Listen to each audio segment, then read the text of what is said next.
Welcome back to Studio Crumb. Today we're going to be making almond brioche buns. They're buttery, soft, and the perfect pastry for the morning. We're going to start with our ingredient prep. We'll start by toasting our almond flour for our frangipane. You want a nice golden color like this. Let's crack our eggs. Add your butter to the bowl. And we're going to cream it with our sugars until it comes together and creates a nice little, almost like buttercream texture. From there, we're going to add in our eggs and beat that in as well. Now we're going to add our flour and give that a little bit of a mix. And then once that's incorporated, you're going to add your vanilla bean paste. I don't know why I measure it like this, but I always do. Give it a little mix, and then put your mixer to the side, and we're going to add in our toasted almond flour, and we're just going to kind of fold that in.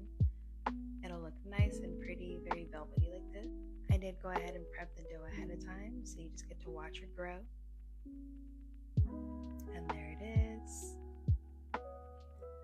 We're going to release some of that air, and then get ready for all the fun parts. The rolling, the folding, all the fun things. You're going to start by dusting with flour and just roll it out. It doesn't have to be perfect. Now you're going to add your frangipane and just kind of spread that out. All I have is a spoon. I don't know where my offset spatula is. And then you're going to fold it over on itself. And after you rotate it, you're just going to give it a light little roll. Not too much pressure because you'll push out the filling. Then you're going to take a bench scraper, a pizza cutter, anything you have, and you're just going to cut straight lines. And then this part's a little difficult, but they don't have to be perfect. You're going to kind of twist the dough and then roll it up into a circle. And I'm just placing them on a tray like this. And here I decided to go in with a little bit of a brown butter syrup.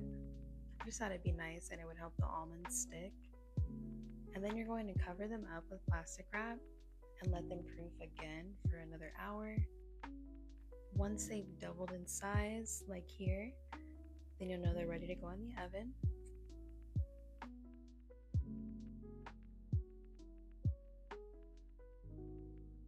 Of course, I have a time lapse for you. They look delicious while they're cooking. And now they're ready to come out of the oven, and we're going to let them cool on the tray for 5 to 8 minutes.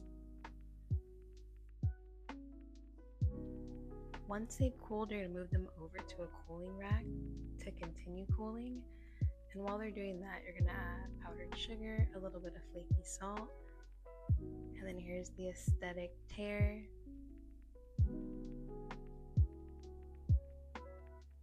Thank you for watching, and we'll see you in the next one. Don't forget to like, comment, and subscribe.